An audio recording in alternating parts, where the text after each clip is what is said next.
Hey guys, I'm Caution Fun. Yesterday, the Vibes team introduced 50 new cards from the new Legend of the Lils expansion into the digital client. So everyone has a chance to explore some of the new cards and build some new decks. I have a couple of day one deck lists here featuring a bunch of the new cards. So without further ado, let's get into it. So the first archetype we'll be discussing here is a red tempo-oriented deck. As you can see, it's got a bunch of new cards in it. In the top left there, we have LilZoomer, who can return a non-speedy penguin to its owner's hand. It costs 6 fish, it only has 3 vibe, but you're playing a thing and removing a thing. It's a fantastic card, can create some pretty insane swings in the game. The card just to the right of it there is called LilIntrovert. It's a 5 fish, 7 vibe red Lil penguin. And it says whenever this penguin is flopped, boost its vibe by 7 for the rest of this cycle. So this synergizes really well with namely StandintheRain, which costs 3 red pudge and unflops all penguins while letting you draw a card. That just makes this a 14 vibe penguin right off the bat. Can also combo with HaveanEncore. And we also have some WhataTwists if you want to just, flop it with maybe one of the new cards TossUp, or maybe you play a PutonaShow. You can unflop it with WhataTwist and take advantage of its increased vibe count. We also have the aforementioned TossUp here.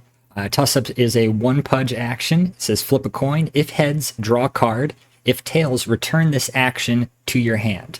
So this is just a really nice action to be able to proc things like PeaceOutPenguin, or really anything that requires a red action to be played, HaveanEncore, etc.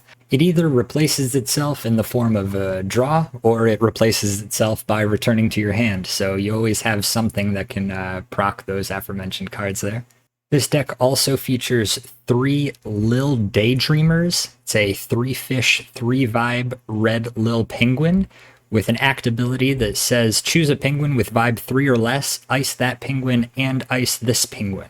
So between LilDaydreamer, PeaceOutPenguin, Popcorn, you have a bunch of forms of removal that can just kind of, control your opponent's board and give you a lot of options as it pertains to interrupting stacks and such. You can get a lot of value out of RedMegaPenguin with HaveanEncore, and you can get really big in a hurry with LilIntrovert there. And it's just a fun, fast, tempo-oriented list. I've been having a blast with it on the ladder there. This current list we're looking at, you'll notice it has 3 HittheHighNotes. That's because this list I kind of built with the Bash Globe matchup in mind. I was seeing a ton of Bash Globes when this event first launched, so this is the list I went with there. I actually have another list of this exact same archetype here. And as you can see, the only changes we've made between the last list and this list is we dropped the 3 HittheHighNotes, and we put in a 4th WhataTwist and 2 MissChiefs. So this deck I built with the BizBunk matchup in mind. Shortly after the event started, I was starting to see a lot of BizBunk matchups, and a lot of the same card effects that we run in this deck to take advantage of LilIntrovert also work really, really well with a buffed MissChief. With just a single story out, maybe a NotaRodAnymore, you can get MissChief up to 10 vibe pretty easily. And between the 4 StandintheRains and the 4 WhataTwists, I've had a turn where I unflopped MissChief 4 times and was able to mill 25 cards. Which is, exceptional and won't always come off for sure. But like I said, I was seeing a ton of BizBunks, and it was just like a nice way to have a surprise finisher at the end where I just build the rest of their deck and hopefully catch them off guard. But again, the belle of the ball here is LilIntrovert. This card can get crazy big in a hurry. This deck does really well against green MegaPenguin and caffeine decks because, they flop your LilIntrovert, it gets buffed, and you have so many means of unflopping it. It's never really an issue for me. We have some top end removal and PutonaShow to keep our opponent's bashfuls and such in check. Yeah, definitely not an optimal list that I'm showing you right now. Not that this high note list is either. If there is a right answer here, it's probably somewhere in the middle. But this is just an archetype that I really want to see work.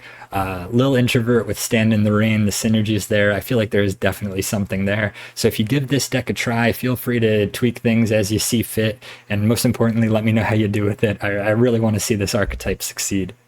the last list I have for you today has outperformed my expectations by some margin. It's doing very, very well for me on the ladder. I hope you have the same success with it. This is a green-yellow multicolored deck list.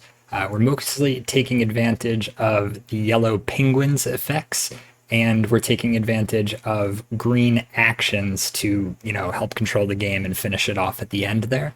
As you can see, features a bunch of new cards. In the top left here, we have PopPinPete. PopPinPete is a 2-fish, 1-vibe yellow Lil Penguin. When it enters the huddle, you can choose a relic with fish cost 5 or less. If you do, return it to its owner's hand. The first one to come to mind is probably InspiringStory. This can also be used to bounce silent snow globes. It's just a really, really big tempo swing that you can get out pretty easily, especially because it costs 2 fish and thus can be drawn by PenguinWhoMightBringaPlusOne. In fact, 36 cards in this list can be drawn by PenguinWhoMightBringaPlusOne, which is a higher percentage than most yellow Yum Yum lists that I end up running. So +1 Penguin, super consistent draw. And for that reason, we also run the 4 PenguinWhoZooms, not just to bounce our +1 penguins, but also, hey, maybe we want to bounce one of our PopPinPetes and, just keep bouncing an InspiringStory back to our opponent's hand. Another very bounceable card is PenguinWhoBakes. PenguinWhoBakes is a 2-fish, 1-vibe green penguin, not Lil, just penguin. And when it enters the huddle, you get a fishsicle. So, you bounce that with your Zoomer, you can stack up some fishsicles, maybe get your stories out early, maybe start building up your extrovert a little early. It's a very nice card. We also run 4 LilSkydivers here. Similar effect, 2-fish, 3-vibe Lil Penguin. Whenever it wins a vibe check, you get a fishsicle. So I haven't won vibe checks with this card very often. When it does happen, it is a nice thing. Who doesn't like extra fish to spend. That said, it could very well be a stargazing penguin, maybe some other green penguin, ideally that costs 2 or less and produces at least 1 green pudge. We have our sliding penguins because it's a green deck.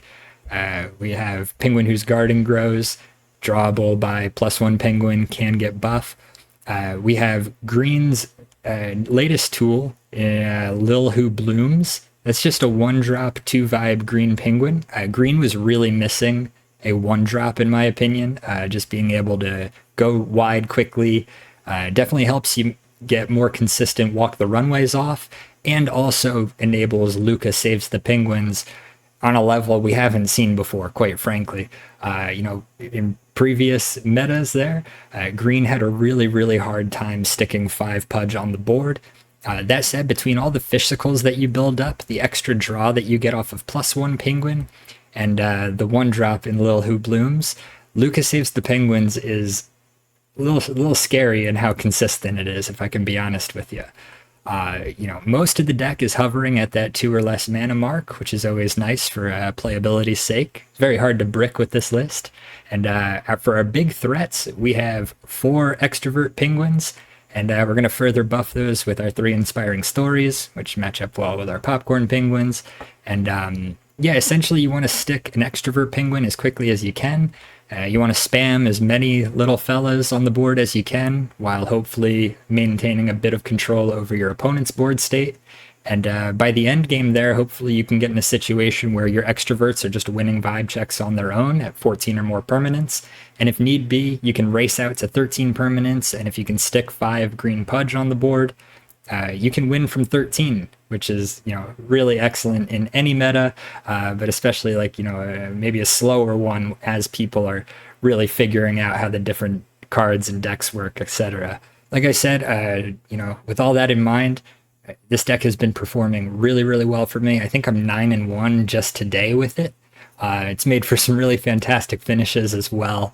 SlidingPenguin opens up, a lot of decision trees. I've always loved playing that card. Green is just a really fun archetype, especially when you can get into these heavier actions like LucaSavesthePenguins. And it's a multicolor deck that I'm having a lot of success with on the ladder. So that in and of itself made me definitely want to share it with you guys. Please, again, let me know if you have any suggestions, questions, concerns about the deck list or the previous ones that I showed you. And again, most importantly, join the TST Discord. I'll put a link in the description, and let me know how you do with these decks if you do end up playing them on the ladder.